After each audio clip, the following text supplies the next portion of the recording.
नमस्कार प्यारे बच्चों, कैसे हैं आप।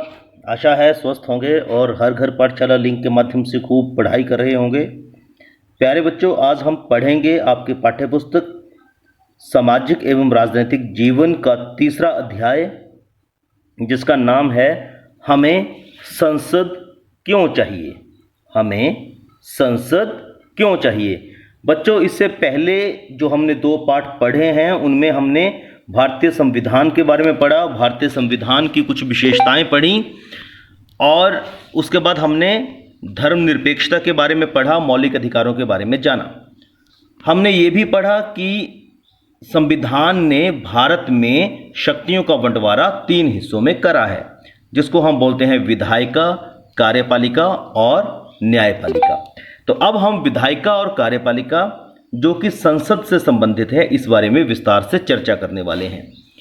बच्चों, हमें इस बात का गर्व है कि हम एक लोकतांत्रिक व्यवस्था का हिस्सा हैं। अब लोकतांत्रिक व्यवस्था क्या होती है? जहां पर लोग वोट डालकर अपने लिए सरकार चुनते हैं।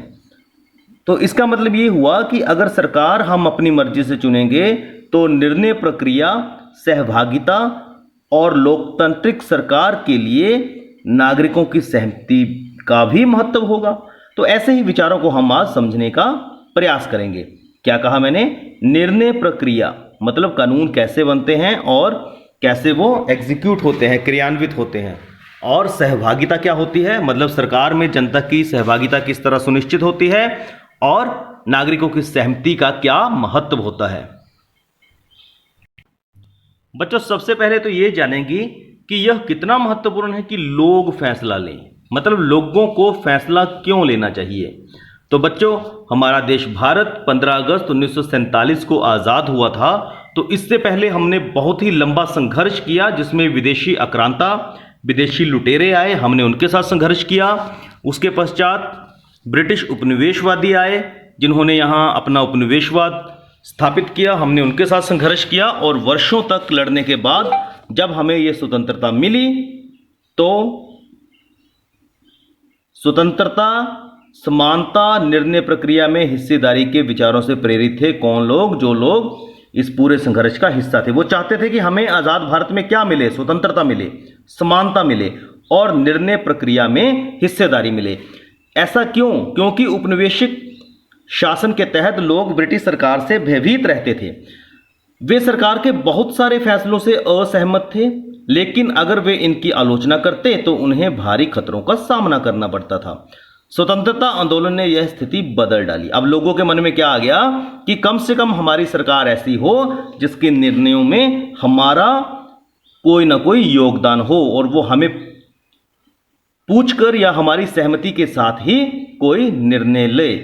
और इसमें जो सबसे पहले जो इस बात का जो अंकुर फूटा, वो 1885 में जब भारतीय राष्ट्रीय कांग्रेस का निर्माण हुआ, तो उन्होंने मांग की कि विधायिका में निर्वाचित सदस्य होने चाहिए। मतलब जो बॉडी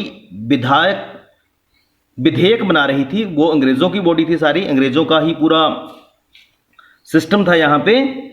तो उन्होंने कहा कि उसमें भी कुछ निर्वाचित सदस्य हों, मतलब ऐसे सदस्य जिन्हें हम चुनकर भेजें, और उन्हें बजट पर चर्चा करने व प्रश्न पूछने का अधिकार मिलना चाहिए।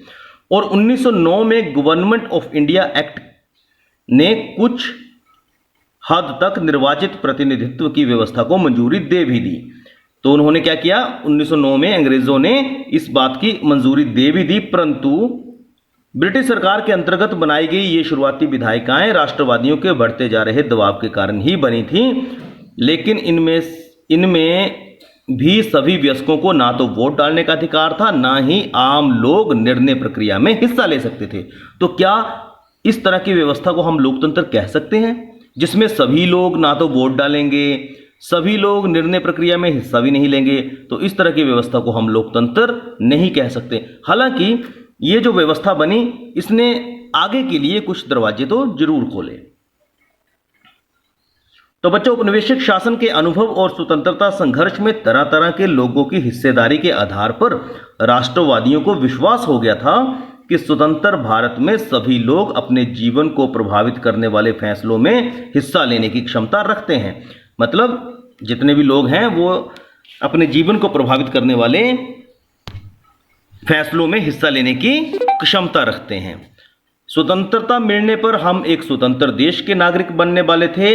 अब स्वतंत्र देश का मतलब ये नहीं होता कि सरकार जो चाहे कर सकती है। ये स्वतंत्रता का मतलब होता है कि अब सरकार को लोगों की जरूरत और मांगों के प्रति संवेदनशील होना होगा। स्वतंत्रता संघर्ष के सपनों, आकांक्षाओं ने स्वतंत्र भारत के संविधान में ठोस रूप ग्रहण किया। तो जो स्वतंत्र भारत का संविधान बना उसमें वही मूल्य और वही आकांक्षाएं, वही अपेक्षाएं उसमें उभर के आती हैं जो हमने पिछले कई वर्षों से उपनिवेशी काल में जो कष्ट झेले थे, जो हमारे अनुभव रहे थे।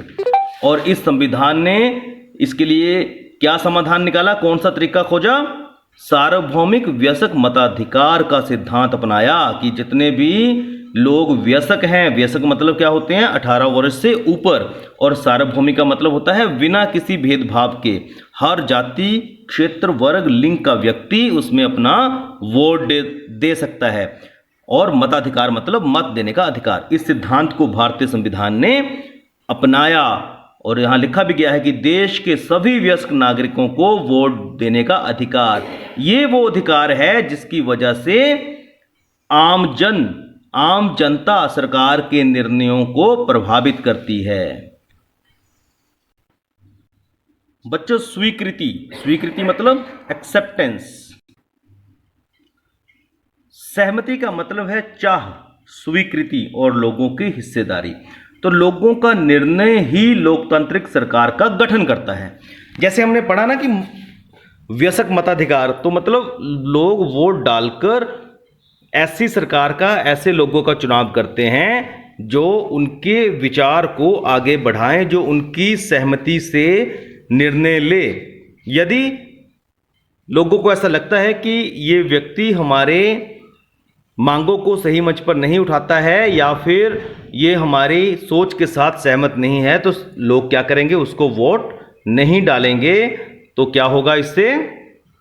वो व्यक्ति उस प्रक्रिया का हिस्सा नहीं बन पाएगा, मतलब वो चुनाव जीतकर नहीं आएगा।